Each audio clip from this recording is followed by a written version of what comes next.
当那个曾在泥泞中挣扎的灵魂终于一步步爬上了云端，他是会选择砸碎积极的锁链，还是选择妥协？如果把美国历史看作一家上市公司的发展史，华盛顿是拿着原始股的创始人，林肯是福大下至降清的传奇 CEO， 而安德鲁·约翰逊就是那个因为 CEO 突然心梗被临时从保洁部拉上来签字的倒霉蛋。1808年，约翰逊出生在南方的北卡罗来纳，3岁失去了父亲，家里穷得连耗子进去都要含着眼泪出来。在那个年代的南方，社会结构是个残酷的三明治，顶层是喝红酒的庄园主，底层是戴镣铐的黑奴，夹在中间那层烂菜叶就是约翰逊这种穷白人，姥姥不疼，舅舅不爱，富人拿他当垃圾，他还生怕自己沦落到跟黑人抢饭碗。10岁那年，母亲实在养不起，把他卖去当裁缝学徒。那年头学徒跟奴隶没啥区别，签了字就是卖了身。这小子骨头硬。16岁那年，他逃跑了，老板气得够呛，在报纸上发了个悬赏令，抓到安德鲁·约翰逊，赏金10美元。那时候买头好点的猪都不止这价，这种连猪都不如的羞辱，就像一根刺扎了他一辈子。按理说，这种剧本的结局，要么饿死，要么混成个街溜子。但在他人生最灰暗的时刻，老天爷给他派了个天使伊丽莎白。这姑娘不仅嫁给了他这个一无所有的通缉犯，还干了一件改写历史的大事，教他读书。所以作为男人，娶个好老婆是多么的重要。老婆握着老公那双满是老茧的手，从 ABC 开始教起。约翰逊在当地开了一间裁缝铺，约翰逊的裁缝铺位置极佳，就在镇中心。那个年代的裁缝铺其实就是底层男人的星巴克，大家没事就爱往那儿钻，聊收成，聊赋税，聊那帮该死的有钱人。学完26个字母的约翰逊一边踩着缝纫机，一边竖着耳朵听。慢慢的，他不再只是听，他开始说，他站在那堆布料中间，对着那群同样满身臭汗的兄弟们咆哮：凭什么那帮穿丝绸的能骑在我们头上？我们要把权力夺回来！所以男人千万别搞什么聚会，一聚会就容易出事。这根本就靠着这间裁缝铺一点点的攒下人气，从当地议员一路杀进了国会。刚开始他在裁缝店，虽然老婆教会了他读书，但要搞政治，光认识字不行，要懂历史，懂法律。他没时间上学，于是他就雇人读书。格林维尔有一所当地的贵族学校，约翰逊每天花50美分雇一个大学生来店里，约翰逊低头在那猛踩缝纫机，那个大学生坐在旁边大声朗读美国宪法、杰斐逊的演讲稿或者当天的报纸。他是真正做到了工作与学习两不误，也算是知识付费的鼻祖了。然而最重要的是，他在当地有名望，他那些穷哥们都很服他。1829年，格林维尔要选市议员。当时的格林维尔是个小镇，然而越是小地方，阶级固化就越严重。当地市议会基本就是几个大家族把持着，只关心自己的利益。以前穷人从不参选，因为觉得选不上，也不敢选。但这次21岁的约翰逊站了出来，他告诉兄弟们，咱们人多，他们人少，只要咱们团结起来，把票投给自己人，咱们就能赢。他还在当地的辩论社里一战成名，那帮大学生和精英看不起他，觉得不论辩论技巧还是知识储备，虐着裁缝跟玩似的。结果约翰逊不按套路出牌，他不用华丽的辞藻，他用最粗俗最犀利的大白话，死死抓住富人欺负穷人这一点猛攻。精英们被他骂得哑口无言，围观的群众掌声雷动。1829年选举那天，奇迹发生了，那些平时从来不投票的鞋匠、铁匠、农民全都跑了出来，就是为了支持约翰逊。最终他以极高的票率赢得大选。约翰逊进了市议会之后，没有像现在的政客那样撒钱发福利，而是褶皱于2个字：公平。主要是干了3件事。第一，捂住钱袋子，不给富人修斯加禄。在约翰逊上台前，格林维尔的财政支出有个潜规则，税是大家一起交的，但钱往往花在富人需要的地方，比如修一条路，大概率是通往某个大家族庄园的；搞个公共设施，多半是富人聚会用的。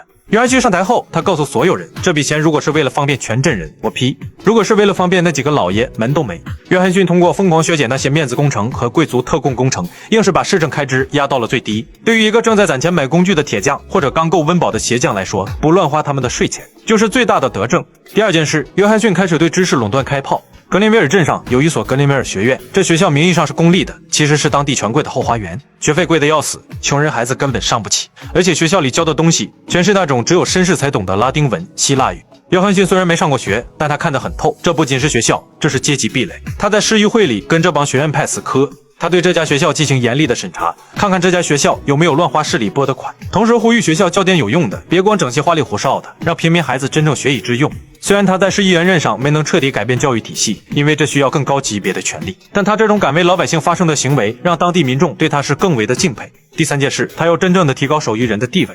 以前的市议会开会，那是绅士们的茶话会。约翰逊进去之后，画风突变，他制定政策，发表讲话，永远张口闭口都是我们的工人怎样，我们的手艺人觉得不舒服。他在镇上的集会和庆典里，把手艺人的席位往最前面排。以前的裁缝、铁匠只能站着听，现在约翰逊告诉他们，你们是这个城镇的脊梁，你们创造了财富，你们理应坐着。这种心理上的赋权比发2斤面粉还要管用。他让那帮原本十分自卑的底层白人第一次觉得，原来我干活是光荣的，不是下贱的。这个阶段的约翰逊虽然没能让穷人一夜暴富，但他让底层拥有了尊严与更多的可能。进了政坛后的约翰逊发现自己是个异类，对手都是穿燕尾服引经据典的绅士。约翰逊心想，必须另辟蹊径，于是他发明了一种让所有精英都头皮发麻的树桩式演讲。平常练习的时候就是随便找个树桩子或者马车顶往上一站，不用讲稿，张嘴就来，想到什么就说什么。他的风格有3个特点：第一，极度的通俗，满嘴大白话，甚至夹杂着方言，老百姓听着那叫一个亲切；第二，攻击性极强，他不谈政策，专门人身攻击，他会指着对手的鼻子骂：你看他穿的那身丝绸，那是吸了你们的血买的。第三，极度煽情，他会告诉老百姓，我也许不懂拉丁文，但我懂怎么干活，我知道你们需要什么。靠着这张嘴，他一路过关斩将。32岁杀进田纳西州议会，35岁杀进美国众议院。进了国会，约翰逊的人设依旧非常的稳，就是底层白人的代言人。他一辈子就死磕一个群体，就是南方种植园的贵族们。他在国会里干了一件对于底层白人是惊天动地的大事，也为他后来当上总统埋下了伏笔。他死命的推动宅地法，这法案的核心就是把西部的土地免费分给穷人种。这个宅地法，只要你年满21岁，交$10手续费，政府给你160英亩地，你在那儿住满5年，盖个房子，种点庄稼，5年后这块地永久归你。160英亩地等于64万平方米，你敢想象？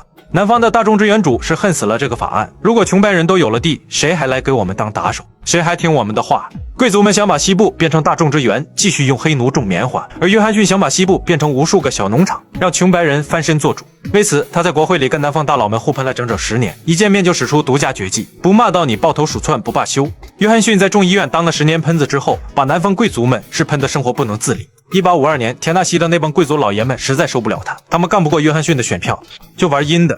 他们利用掌控州议会的权力，重新划分了选区。简单说，就是把约翰逊的老巢给拆散了，划到了别的选区里。这招太损了，摆明了就是让你下一届选不上。约翰逊一看地图，好，你们不让我当众议员是吧？行，老子不陪你们玩了，老子去选州长。贵族们这一下子玩脱了，他们能控制选区边界，但控制不了全州的穷人。约翰逊开着马车跑遍了田纳西的每一个穷山沟，对着农民喊：“这是贵族对咱们穷人的迫害。”结果那帮试图整死他的贵族们，眼睁睁看着他高票当选田纳西州州长。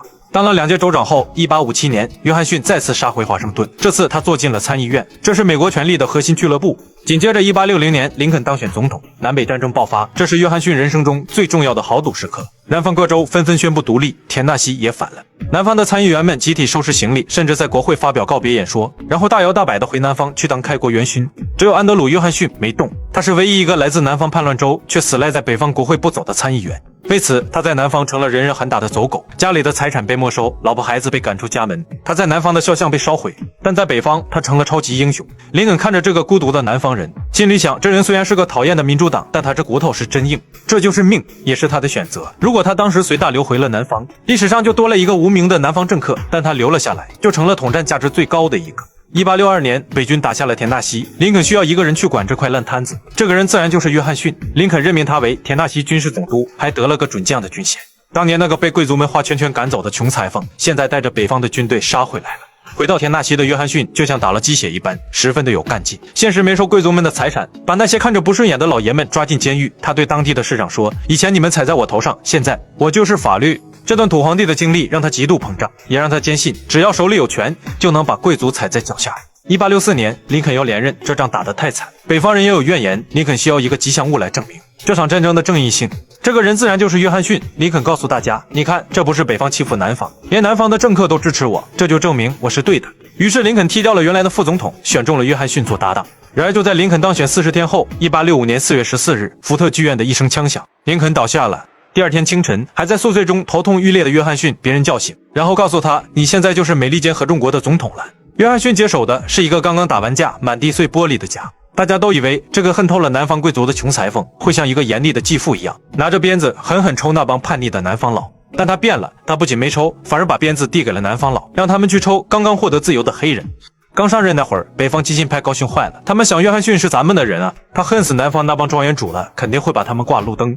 1865年5月，国会休会期间，约翰逊发布了大赦宣言，南方人只要发个誓效忠联邦就没事了。但有一条特别规定，凡是战前拥有财产超过2万美元的前南方显贵，必须亲自向总统提交书面申请，才能获得赦免。这不是政治，这是心理治疗。想想看，白宫的接待室里每天排着长队，队伍里全是以前那些住在德克萨斯、弗吉尼亚的大庄园主，是那些穿着丝绸、喝着白兰地、正眼都不瞧约翰逊一眼的上等人。现在这帮人不得不弯下高贵的腰，对着这个曾经的裁缝，这个身价$10的逃犯，递上申请书，嘴里还得说着总统阁下，我错了，求您宽恕。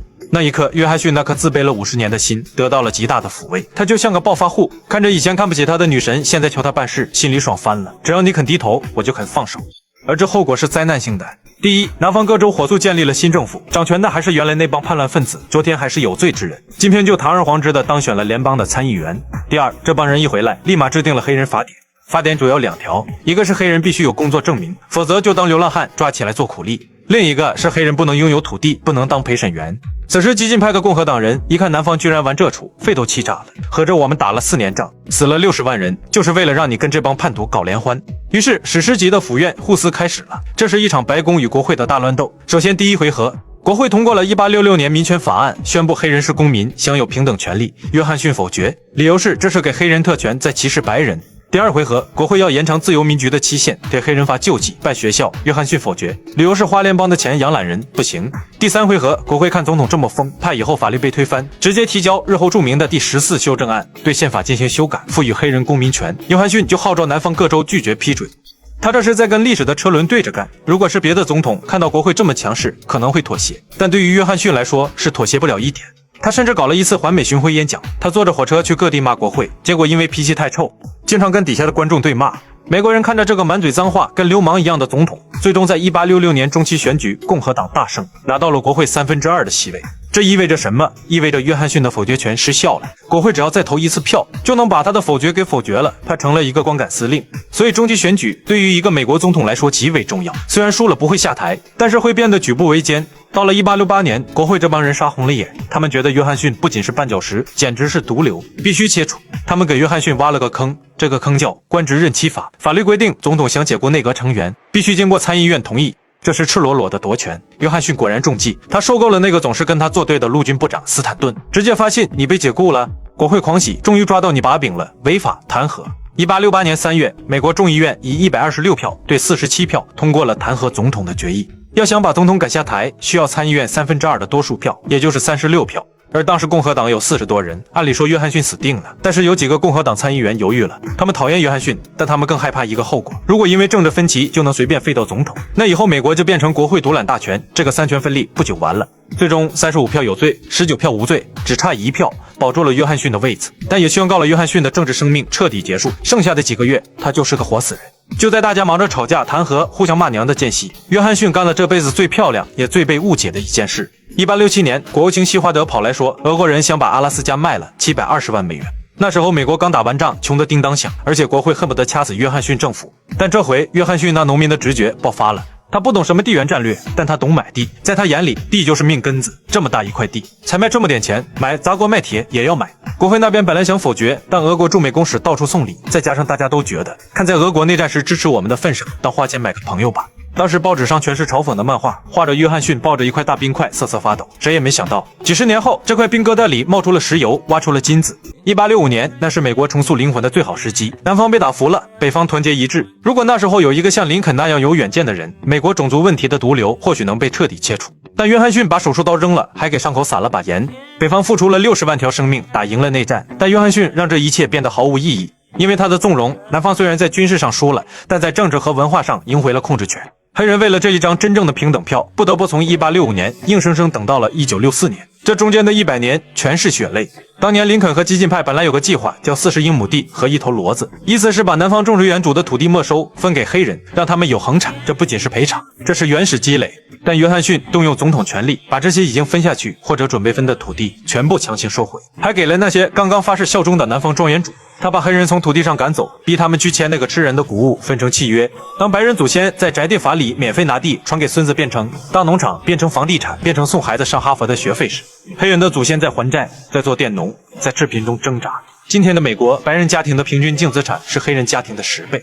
这不是黑人不努力，是因为在1865年那场长跑的发令枪响时，约翰逊跑过去把黑人的腿打断了，然后说，好了，你们现在自由了，跑吧。最重要的是，他给美国埋下了一个极度分裂的种子。本来能够南北战争胜利后能够让整个美国拧成一股绳，但他让共和党和民主党变成了势不两立，简直像2个国家。这就是他在当时遗留下来的。约翰逊当年之所以能把重建搞砸，就是举着周全的大旗，在国会吼得震天响。联邦政府无权干涉各州的内政，所以后来的美国依旧在州权和联邦权之间打得你死我活。